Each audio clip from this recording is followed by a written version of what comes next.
Good evening, I'm Elizabeth Cook in for Dana King. I'm Alan Martin. Now imagine you're in an accident and a witness calls 911. An ambulance shows up, but you don't need the medical help. Still, you end up with a bill, and a big one at that. On the Consumer Watch, Julie Watts found charging for an ambulance you never called for or needed can be perfectly legal. I just heard sirens. Saran Nahabedian remembers it clearly, the day a red light runner hit her car. The police came, ambulance came. 2 other drivers suffered minor injuries, but she was fine, and so was her son. Yet a few days later, I get a bill in the mail. 2 bills actually for her and her son, $1,500 each from the ambulance company, King American.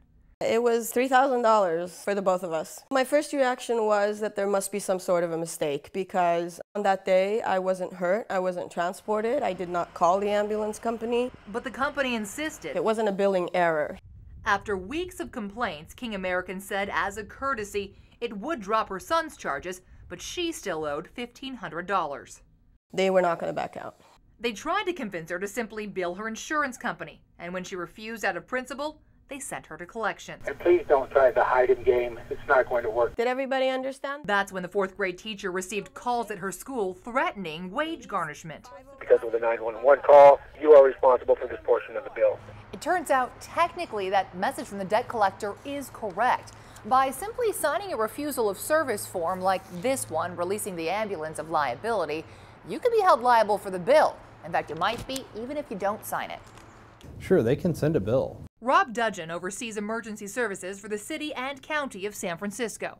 They provided a response. They arrived. So it's usually in their best interest to attempt to recoup the cost. But how much you get billed depends on who responds. We compiled this ConsumerWatch database, which shows nationwide minimum fees without transport range from $140 to $5,000.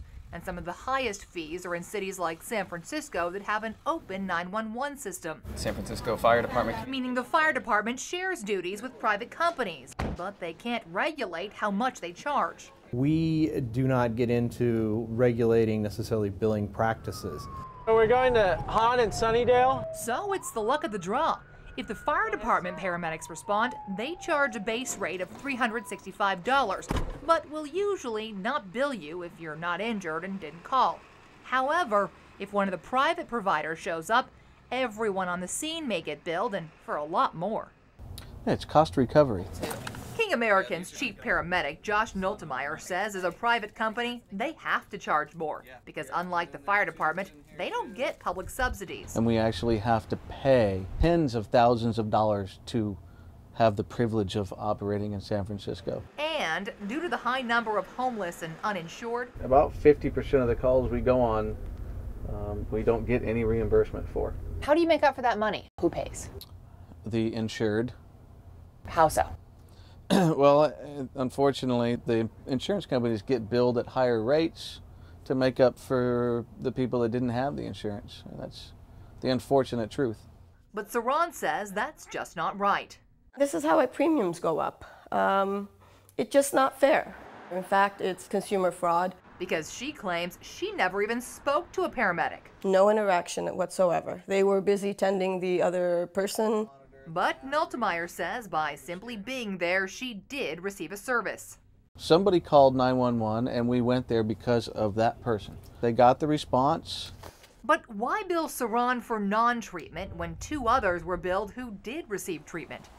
That is pretty much standard practice. I was liable just for being at the wrong place at the wrong time.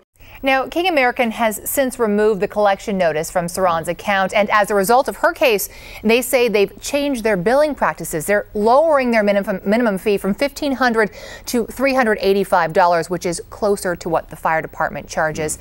But you know, nowhere on the form you sign does it say you'll be charged if you sign a release, release of service. Release of liability. Yeah. Exactly. Well, essentially saying that you can't sue them if in fact you do get injured the next day. And if you are hurt or you suspect somebody's hurt, don't hesitate to call an ambulance. That's a very important disclaimer to this story. Please don't let this keep you from calling an ambulance in the event of an emergency. Right. All right, Julie. Thanks.